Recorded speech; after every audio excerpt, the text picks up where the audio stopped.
19 বার বিসমিল্লাহ বললে কি হয় জানলে আপনি অবাক হয়ে যাবেন। বিসমিল্লাহ মানে আল্লাহর নামে আমি শুরু করছি। পবিত্র কোরআনুল কারীমের ভিতরে সর্বপ্রথম কিন্তু আল্লাহ তাআলা বিসমিল্লাহির রহমানির রহিম দিয়ে শুরু করেছেন, ঠিক কি না? বিসমিল্লাহির রহমানির রহিমের ভিতরে অনেক ফজিলত রয়েছে।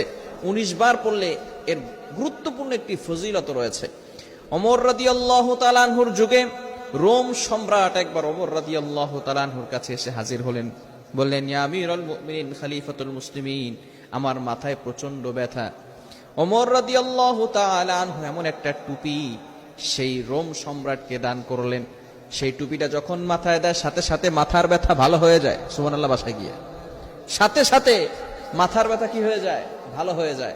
আবার যখন সেই মাথার টুপিটা খুলে ফেলে আবার তার মাথা ব্যথা হালকা হালকা শুরু হয়। এবার সকলে অবাক হয়ে গেল, সেই টুপির ভিতরে কি আছে? ওমর ইবনুল খাত্তাব রাদিয়াল্লাহু তাআলা আনহু টুপির ভিতরে কি দিয়েছেন? এবার যখন তার যেই সৈন্য যারা ছিল তারা টুপিটা খুলে ভালো করে দেখে, সেটার ভিতরে লেখা বিসমিল্লাহ। কি লেখা? বিসমিল্লাহ। অর্থাৎ আল্লাহ তাআলার নামে, এই যে আল্লাহ পাক রব্বুল আলামিনের নাম দিয়ে শুরু করলে প্রত্যেকটা কাজের শুরুতে বরকত হয়, এমনকি বিভিন্ন রোগ থেকেও আল্লাহ তাআলা হেফাজত করেন। অতঃপর তাদের আর বুঝতে বাকি রইল না আল্লাহ পাক রব্বুল আলামিনের কোরআনের ভিতরে যে কতটা পাওয়ার রয়েছে।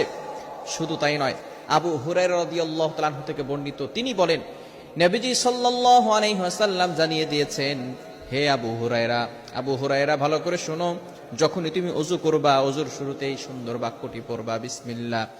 এরপরে আবার যখন তুমি ভালো কাজ শুরু করবা তখনই তুমি বিসমিল্লাহ পড়বা। আবার যখন খাবারের শুরু করবা, খাবারের সামনে অগ্রসর হবে তখনই তুমি বিসমিল্লাহ পড়বে। ঘরে ঢোকার সময় বিসমিল্লাহ পড়বে, মসজিদে ঢোকার সময় বিসমিল্লাহ পড়বে। প্রত্যেকটা কাজের শুরুতে যদি বিসমিল্লাহ পড়া হয় আল্লাহ পাক রব্বুল আলামিন ওই কাজের ভিতরে বরকত দিয়ে দেন। এজন্য অবশ্যই আমরা এই বিসমিল্লাহর আমলটা আজকে থেকে শুরু করব। যেহেতু কোরআনের সর্বপ্রথম কিন্তু আল্লাহ পাক রব্বুল আলামিন বিসমিল্লাহির রহমানির রহিম দিয়ে শুরু করে দিয়েছেন।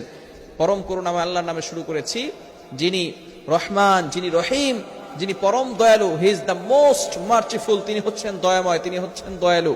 এজন্য আমরা প্রত্যেকটা বাক্য বিসমিল্লাহ দিয়ে শুরু করবো ইনশাআল্লাহ। যদি কোনো ব্যক্তি 19 বার বিসমিল্লাহ পড়ে ঘুমায়, আল্লাহ পাক রব্বুল আলামিন তার নেক আশাগুলো কবুল করে নেন, বিপদ আপদ থেকে তাকে হেফাজত করেন। শুধু তাই নয়, যে ব্যক্তি এই বিসমিল্লাহ পড়ে 19 বার বিসমিল্লাহ পড়ে ঘুমাবে, আল্লাহ পাক রব্বুল আলামিন ওই বান্দাকে হেফাজত করবেন, প্রটেক্ট ফ্রম অল অ্যাক্সিডেন্ট, সকল বিপদ আপদ থেকে ওই বান্দাকে হেফাজত করবেন। অনেক সময় রাতের বেলা আমরা ঘুমিয়ে যাই, বিভিন্ন বিপদ আপদ আমাদের লাইফে আসতে পারে। বিভিন্ন সময় জিন জাতিরা আমাদের উপর অ্যাটাক করতে পারে, দুশমনরা আমাদের উপর অ্যাটাক করতে পারে। এই সকল প্রকার ক্ষতি থেকে আল্লাহ পাক রব্বুল আলামিন ওই বান্দা